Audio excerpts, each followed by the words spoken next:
Atire a primeira pedra quem nunca sofreu bullying por causa do próprio corpo. Esse é mais um Flat do Pet e hoje eu vou falar sobre um assunto que com certeza incomoda você aí de casa e incomoda a maioria das pessoas por esse mundão afora. Ninguém nesse mundo é perfeito. Todos possuem falhas e assimetrias físicas, sim. E é justamente por causa disso que eu resolvi fazer esse vídeo. Gente, o que fazer quando o seu corpo é desproporcional? Então, eu vou contar pra vocês o que eu passei quando eu era adolescente, quando eu era criancinha e como eu lido com isso até hoje.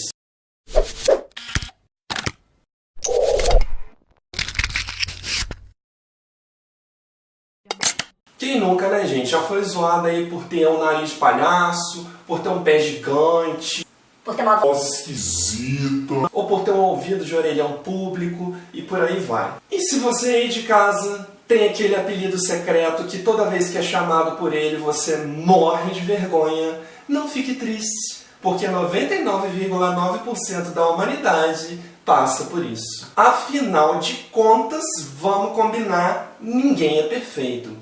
E eu acho, né, que durante a nossa vida inteira, a fase que é pior de todas, que as mudanças no nosso corpo ficam mais evidentes, sem dúvida alguma, é na adolescência. Durante a adolescência, o seu corpo começa a se desenvolver, mas não de um modo, como é que eu posso dizer, organizado. O seu corpo começa a crescer, a se desenvolver de um modo meio bagunçado, sabe? Às vezes seu pé cresce primeiro, às vezes a sua cabeça, às vezes a sua orelha, às vezes seu nariz, a sua mão, seu peito, sua barriga, sua bunda e por aí vai.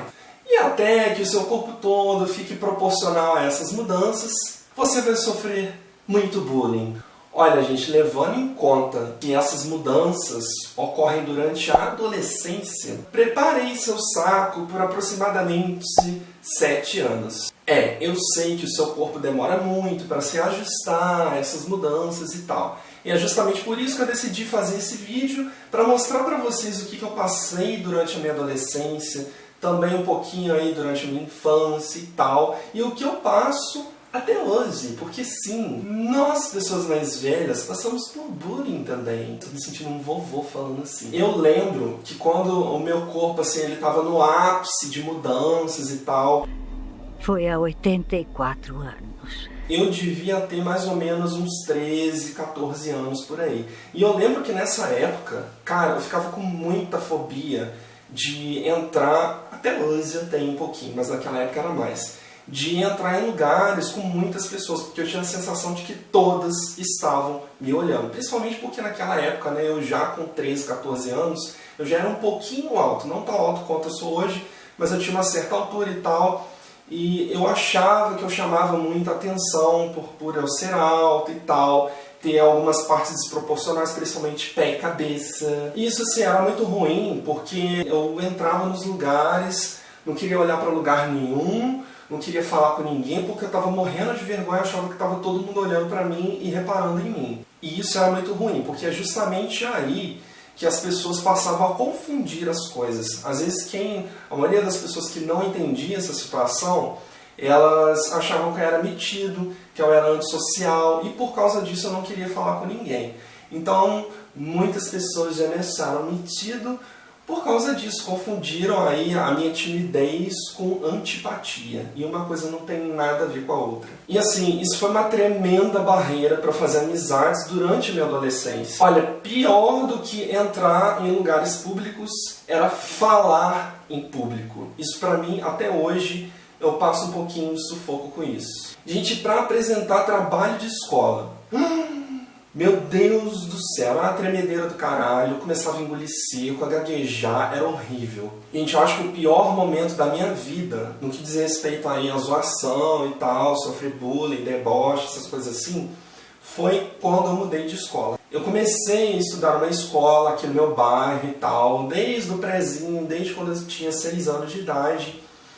Então assim, como eu fui crescendo ali no meio de todo mundo, os anos passavam e os alunos eram sempre os mesmos e tal. Então assim, poucas pessoas me zoavam E isso acontecia, mas assim, era bem menos frequente, então eu levava tudo numa boa. E aí, quando eu mudei de escola, foi na 7ª série, eu fui para a escola de um bairro vizinho. E lá eu não conhecia ninguém e tal, a escola era bem maior do que a que eu estudava, então tudo era muito novo para mim, tudo era novidade. E eu tinha, né, mais ou menos nessa faixa de 13, 14 anos, e o meu corpo, cara, era totalmente desproporcional. É ainda, né, até hoje, mas nessa época era mais. Eu tinha um pé muito grande, minha cabeça exageradamente grande, as minhas mãos eram enormes e tal, para um corpo não muito grande. Então isso assim chamava a atenção de todo mundo, além do meu bigodinho de trocador que eu tinha na época. Isso que eu vou contar pra vocês agora, eu já até falei no meu outro vídeo, que está passando o link por aí na telinha, onde eu falava sobre a altura. Teve uma época nessa escola que a minha professora de português parou a aula só para falar que o meu pé era grande. Tipo assim, se isso acontecesse hoje comigo, nossa, eu ia levar na boa, eu ia rir, eu ia cair na zoação. Mas naquela época, cara, assim, eu não tinha muita maturidade e tal, isso pra mim foi o fim da picada. A minha vontade era nunca mais ter que voltar àquela escola. E ainda tinha aqueles engraçadinhos me chamando de... Cabeção era normal, né, gente? Porque eu já fui apelidado de cabeção desde quando eu era criança, e até hoje é assim, as pessoas me chamam de cabeção. Mas tinha sempre aqueles engraçadinhos que faziam os apelidos mais originais, né? Me chamavam de Mega Train, me chamavam de um Máscara. Por que será, né? Gente, sabe o que o pessoal falava? Eles falavam que eu tinha engolido 2... Eu não acredito que eu escrevi isso. Gente, pessoal da produção, tô sacaneando meu roteiro.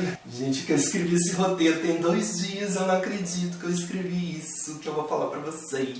O pessoal falava que eu tinha engolido 2 limões e que os limões foram parar nas minhas bochechas. Que os limões foram parar nas minhas bochechas, porque eu era muito bochechudo. Eu não acredito que eu escrevi isso, cara. Nossa, eu ficava possesso. Então, gente, por que eu tô contando isso pra vocês? Porque essa fase na vida da gente nem sempre é muito fácil. Algumas pessoas levam na boa. Por exemplo, eu nunca lembro dos meus 2 irmãos, né, que eu sou caçula. Eu nunca lembro dos meus 2 irmãos mais velhos ficarem assim, chegarem em casa nervosos e tal, porque eles foram zoados por alguma coisa assim. Eu não lembro disso. Mas pelo menos a minha pessoa, Patrick Ferreira, nossa, eu ficava extremamente aborrecido, eu ficava puto, chegava em casa com raiva. Muitas vezes eu chorava por causa... Hoje em dia eu conto isso até rindo, gente. Mas muitas vezes eu chorava por causa disso e tal. Então, assim, a mentalidade da gente vai mudando. Mas, assim, não é todo mundo que leva numa boa. E é aí que você tem que ter muito cuidado na hora de fazer essas brincadeiras. Então, assim, eu já passei por tudo isso, sabe? Tinha época que eu ficava numa boa, tinha época que eu ficava puto, tinha época que eu ficava triste, deprimido. E, assim, eu já tive várias oportunidades de conversar com jovens que atualmente passam por isso. E esses jovens, eles me perguntam, né, como que eu lido com isso, como que, o que eu fazia quando eu sofria bullying na escola e tal, como que eu passei por tudo isso. E para essas pessoas eu costumo dizer que nada melhor que o tempo, porque o tempo ele vai amadurecer tanto o seu corpo como o principal, que é a sua mente. Então assim, vai chegar uma hora que quando você escutar algum deboche, qualquer zoeira, você vai pensar assim, quer saber? Foda-se. E para algumas pessoas isso chega mais rápido, para algumas pessoas isso demora, algumas pessoas não conseguem pensar assim de jeito nenhum. Então assim, isso muda de personalidade para personalidade, de criação para criação, cultura, etc e tal. Então assim, tenha muita paciência, dê tempo ao tempo, porque essas mudanças demoram anos para acontecer, então assim, você vai ter que ter um saco de elefante para aturar tudo isso. E também tem aquele velho ditado: se você não pode com eles, junte-se a eles. E em muitas das ocasiões isso é o melhor a se fazer. Existem também alguns casos que a pessoa pode mudar. No meu caso, por exemplo, eu sou cabeção, sempre fui cabeção e sempre você. Alguns casos você pode mudar e você tem que correr atrás da mudança, né? Não adianta nada você ficar aí se lamentando, eu sofro bullying, não sei o quê. e você não faz nada em prol disso, para mudar essa situação. No caso aí dos homens, né? Às vezes a pessoa fica me zoando porque eu tenho a voz fina. Cara, isso tem tratamento. Você já pensou em ir num fonoaudiólogo para ver a respeito disso? O pessoal fica me zoando por causa do meu bigodinho de trocador. Então raspa essa droga, porra. Eu tô tentando dizer é o seguinte, gente. Você não tem que ser padrãozinho para ficar agradando todo mundo, não. O que eu tô tentando mostrar é que o bullying, em muitos dos casos, ele pode ser solucionado de uma maneira prática. Agora sim, se você se sente confortável do jeito que você é e não liga pra zoeira, olha, parabéns, continue assim e ajude as outras pessoas que passam por isso. E se você viu esse vídeo, curtiu, gostou, deixa aí seu like, compartilhe nas redes sociais. Não deixe de me seguir aí no Instagram, no Twitter, no Facebook. E se você que está vendo aí esse vídeo agora, é a primeira vez que está aqui no meu canal, não deixe de se inscrever, faça isso agora mesmo. Procure aí o botão inscrever-se, isso não vai levar mais que 1 minuto da sua vida, então faça isso agora mesmo. No mais, galera, é isso. Um grande beijo, obrigado pela sua audiência e até a próxima.